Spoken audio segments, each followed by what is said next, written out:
Okay, I'm with Mark, Kent, and Bryce. Been talking about the Moon Lake Gathering that we're going to be putting on, the Treasure Hunters Rendezvous, I call it, at August 12th and 13th, 2022 at the Altamont City Park. There's a lot going on, a lot of things going to be happening. You don't want to miss this, but tell me a little story, Kent, about some of the things that went on in the areas where we're going to be, about the UNO Mountains, the Spanish. Just tell me one little quick story. All right, last night I was talking to a friend, and one of his questions in our conversation was he was just wondering if the Spanish actually were in the UNOs and that. And I said, oh, the stories I could tell you and the things that I've seen that people have shown me and that I've seen myself, and he brought to my memory a childhood memory that I had. They used to have a restaurant.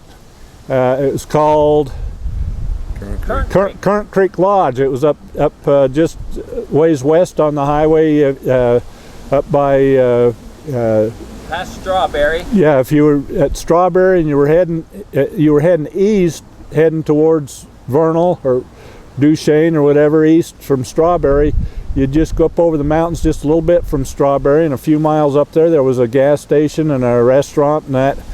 And back when I was a young boy, we'd stop in there once in a while. If we were heading from Vernal to Salt Lake or something, occasionally we'd stop in there and get something to eat, a burger or something. Well, back in that restaurant, they had a chunk taken out of a cedar tree, been cut off, and it had a set of goat horns, like bighorn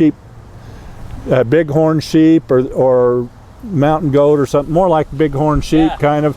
But it had a set of horns that was grown, the tree had grown around the horns, and somebody had cut it off above and below these horns, and they had that on display in the restaurant. And I can remember that now that he mentioned the story to me last night. I could remember seeing that in there. Well, he got talking about it some more and said that there's a guy that still has those horns. The restaurant's long since gone and that, but he says there's a guy that still has that, and he says that it was taken up to University of Utah, and they looked at it up there, and they said that the horns themselves were not of horns of any goat or sheep that lived in Utah ever, historically. That they've never seen one of those in the state of Utah, and they're pretty sure that those goat horns that this tree had grown around were brought in with the herd by the Spanish when they were in here mining in the state of Utah. They brought in their own herd of sheep and goats to get milk and cheese and meat and whatever. They just brought them with them when they came in, and they're pretty sure that's what it was. They figured probably they had butchered one of their goats to get the meat and so forth, and then they took the head and maybe the cape and those kind of things and hung it up in the tree, and it just got left there, and the tree grew around it. But that's what the people at University of Utah years ago said they figured where this set of goat horns came from.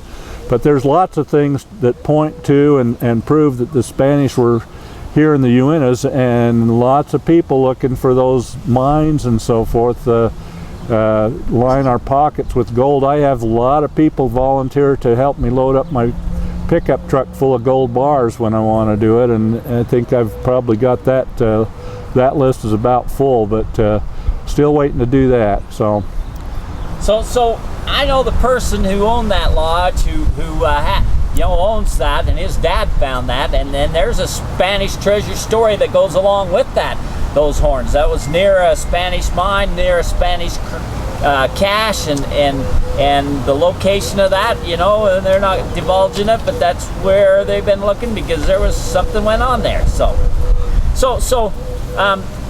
you're going to be hearing stories, some great stories at this our gathering, but also we're going to be having some raffles and stuff to help us pay for this. This thing's free for everybody. If you don't want to, you don't have to donate, you don't have to do anything. But man, if you donate, man, we sure appreciate it, because this is costing us out of our pockets. And one of the things that's being donated, Mark, what do you got there? Tell me about this. We have one of our old powwow guys forever. He lives in New York, and he makes these pins. And Terry will have some better pictures of it on. He'll take a different picture than you can't see it from here. But we've got I can't remember the name of the wood. I talked to him on the way here. It's from China or something, and it goes across. It's driftwood, and it ended up in Oregon or Washington, and he dries it out, and I can't remember the name of the wood. They're just beautiful, and he's got footprints, Bigfoot footprints, head of the Bigfoot. I don't know, there's a lot of people that make pens, but I don't know any of them that can put all this stuff on there, and we'll show this. And also it says the gathering. What does it say there? What does it say? Tell me what it says. Gathering at Moon Lake. And it's got the year on it? Yeah, it's got the year on it, and it's got, oh yeah, they're really cool. Gathering at Moon Lake 2022. So man, kind of a little momentum to take home with you. We'll be having a raffle or an auction or something on this. We'll give one pen away Friday night, one Saturday. Kent will tell you, he's got a bunch of coins he can tell you about. Yvonne and Greg have donated for the raffle a night at the bed and breakfast there in Mountain Home. Oh wow, cool. You'll have to get with him, whatever the schedule is. And what else we got, Kent? So far that's a majority of what we've got so far, but we keep adding to. The raffle will have some nice stuff in it. We've got quite a few coins that we'll put in there.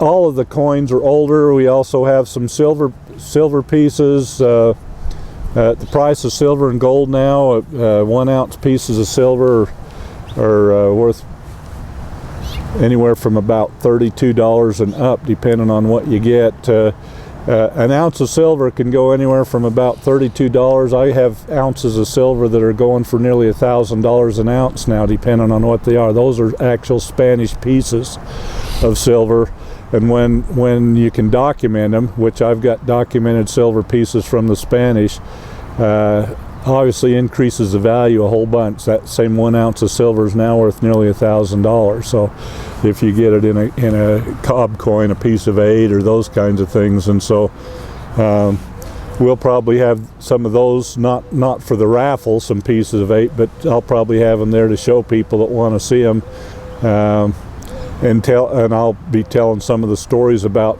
how we have identified actual Spanish gold and silver coming from the Uintas, how it's been identified, and on a national basis and different things. We know that some of this stuff, we know for sure that some of the stuff has come out of the Uintas and different things, and there's been large treasures recovered. However, people of course don't want to talk about that. If they loaded their truck full of gold bars, they don't tell too many people about it, so you don't get to hear a lot of it, but you will hear some of the stories even by people who have found some of it in the Uintas. So at the powwow, you don't want to miss this. I'll guarantee you, if you're into this at all, there's nothing like this in the whole world of what we do, and it is free.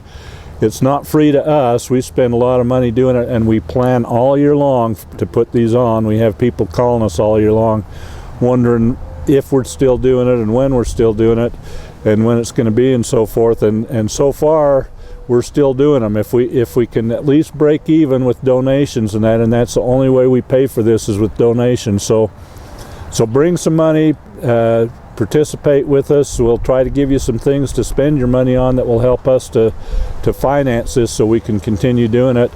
And we sure hope to see you there. If you're into this at all, you can't find this anywhere else. It doesn't matter where you go, you'll never see what we present.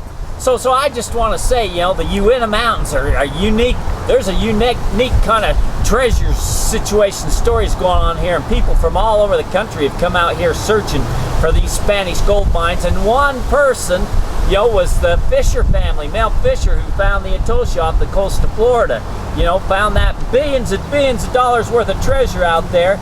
They came out to here to the Uintas and looking for the Lost Roads mine, the Spanish gold here in the Uintas. So this isn't just a local thing where the locals are done this and that. This is a world-class treasure area where people have spent a lot of time searching, gathering up information, and slowly some of that information, some of them lost secret guarded treasure stories and maps are starting to surface, and this is where you're going to get to hear them, is at this gathering here at Moon Lake. So with that said, we'll see everybody, and that's a wrap.